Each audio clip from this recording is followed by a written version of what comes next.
Avant de commencer cette vidéo, je te fais une petite voix off parce que suite aux actualités du moment sur la guerre en Ukraine, on s'est réunis avec une trentaine d'entrepreneurs et d'artisans du secteur animalier pour créer une loterie associative, les pattes réunies pour l'Ukraine. Tu as plus de 1800 € de lot à gagner. On est en partenariat avec l'association YouCare pour cette loterie, donc c'est eux qui ont ouvert une cagnotte qui récolte de l'argent et des biens physiques pour aller aider les réfugiés et les animaux des réfugiés d'Ukraine. Alors tu peux faire un don à YouCare via le lien que je te mets en description qui donne accès directement à la cagnotte ouverte par l'association. Je te mets aussi le lien vers leur page pour que tu puisses suivre un peu ce qu'ils font. Une fois que tu as fait ton don, tu peux participer à la loterie pour essayer de gagner un lot. Donc il y a plein de lots à gagner, il y a des accessoires pour animaux. Pour ma part, je propose une séance photo et un bon cadeau pour une séance de coaching pour apprendre la photo.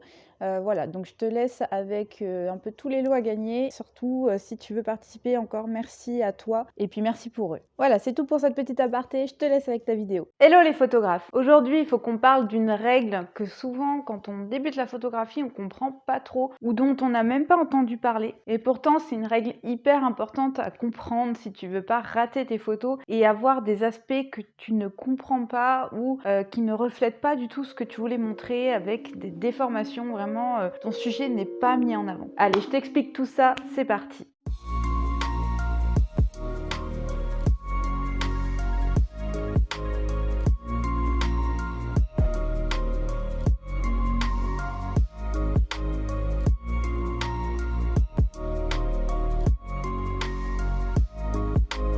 Hello les photographes et bienvenue sur la chaîne La Patte sur l'objectif, la chaîne où on parle de photographie animalière, chats, chiens et chevaux. Quand on débute en photographie, on fait tous au moins une fois cette erreur qui est de déformer notre sujet. Tu sais, c'est ce genre de photo avec un effet gros nez, petits yeux, petites oreilles et c'est pas forcément ce qu'on cherche quand on fait une photo de portrait, que ce soit humain ou animalier d'ailleurs. Et si j'ai envie de te parler de ce sujet aujourd'hui, c'est aussi parce qu'il existe plein de conneries sur internet qui disent absolument tout le contraire de ce qui est vrai. Et pourtant, crois-moi, c'est hyper simple de respecter cette règle pour pouvoir éviter les déformations ou au contraire déformer ton sujet si c'est une intention que tu veux, parce que ça peut donner aussi des effets qui peuvent être sympas dans certains cas. Alors pour commencer en photographie, quand on parle de déformation, il en existe plusieurs. Donc il existe ce qu'on appelle la déformation optique. Donc là, c'est vraiment des déformations qui sont liées à ton objectif et c'est souvent lié à la focale que tu utilises. Alors évidemment, plus tu vas monter en gamme d'objectifs, moins ces déformations seront visibles. Mais peu importe l'objectif que tu vas utiliser, tu auras des déformations liées à ton objectif. Pour les déformations liées à ton objectif, tu peux pas y faire grand chose, ça fait partie de ton matériel. Après, tu peux facilement le contrebalancer en post-traitement. C'est typiquement des bords soit qui se rétractent un petit peu, c'est-à-dire que tu as beau prendre des lignes droites, elles vont se déformer un petit peu sur le côté, ou à l'inverse, ça va donner des lignes qui partent vers l'extérieur de la photo. Et généralement, la déformation est de plus en plus grande au fur et à mesure où on s'écarte du centre de la photo. Voilà, ça c'est typiquement des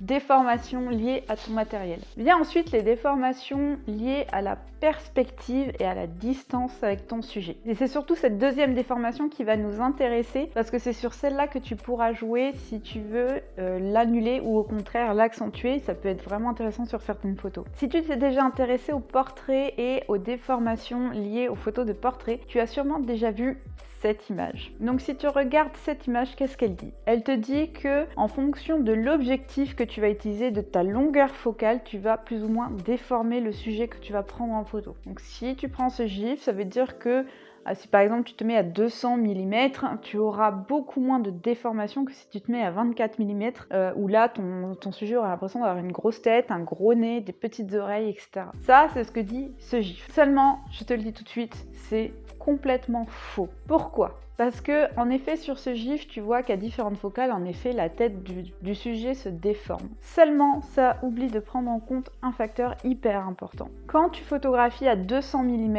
tu te tiens forcément très loin loin de ton sujet. Si tu veux faire le même cadrage avec un 24 mm, tu vas devoir te rapprocher très près de ton sujet. Et le seul facteur, et j'insiste vraiment, c'est le seul facteur qui vient déformer ton sujet, c'est la distance que tu as avec ton sujet. Peu importe que tu sois à 200 mm, 24 mm, tout ce que tu veux, ton objectif n'a rien à voir là-dedans. La seule chose, c'est que forcément à 24 mm, tu auras tendance à t'approcher plus qu'à 200 mm.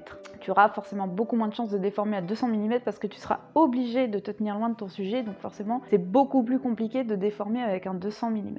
Donc la réalité, la vraie déformation en fait, c'est ce gif là. Et là tu vois que la personne elle a changé de focale, mais elle a aussi changé son cadrage pour être toujours à la même distance de son sujet. Et là tu vois, il n'y a plus de déformation du son sujet. Le sujet a toujours la même tête, il n'y a pas de problème là-dessus.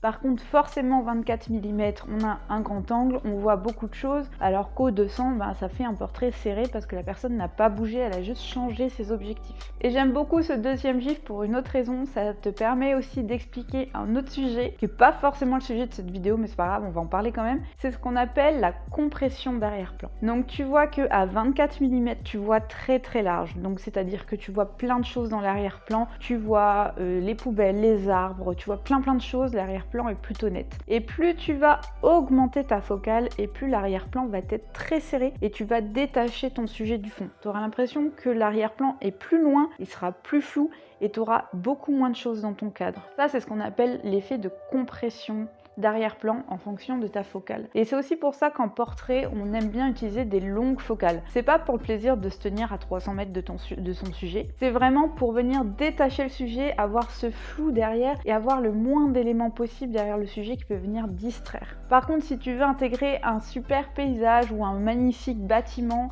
que tu veux l'inclure dans ton portrait avec ton sujet, si tu prends une longue focale, ça sera compliqué parce que tu auras cet effet de compression, tu vas avoir beaucoup de mal à avoir un bel arrière-plan où tu vas voir beaucoup de choses. Si tu veux intégrer beaucoup d'éléments, paysage, bâtiment, il va falloir que tu raccourcisses ta focale pour pouvoir avoir un champ plus large et voir plus de choses sur ta photo. Donc pour résumer, si tu ne veux pas déformer ton sujet, il faut que tu te tiennes au moins à 2 mètres de lui. Si tu te tiens à moins de 2-3 mètres de ton sujet, tu risques de le déformer, tu auras des perspectives qui seront déformées. Donc c'est typiquement l'effet gros nez. Et cet effet-là, il peut quand même avoir un effet un peu sympa, un peu drôle, un peu mignon. Et parfois, c'est un effet recherché. Donc en soi, c'est pas forcément mal. Par contre, il faut connaître cette règle parce que sinon, tu ne comprendras pas forcément tes photos. Et des fois, tu vas avoir des perspectives déformées que t'as pas voulu, mais juste parce que tu savais pas en fait. Si on revient sur la première déformation dont je t'ai parlé, donc celle liée à ton objectif, tu ne peux pas faire grand-chose à la prise de vue, par contre tu peux faire en post-traitement.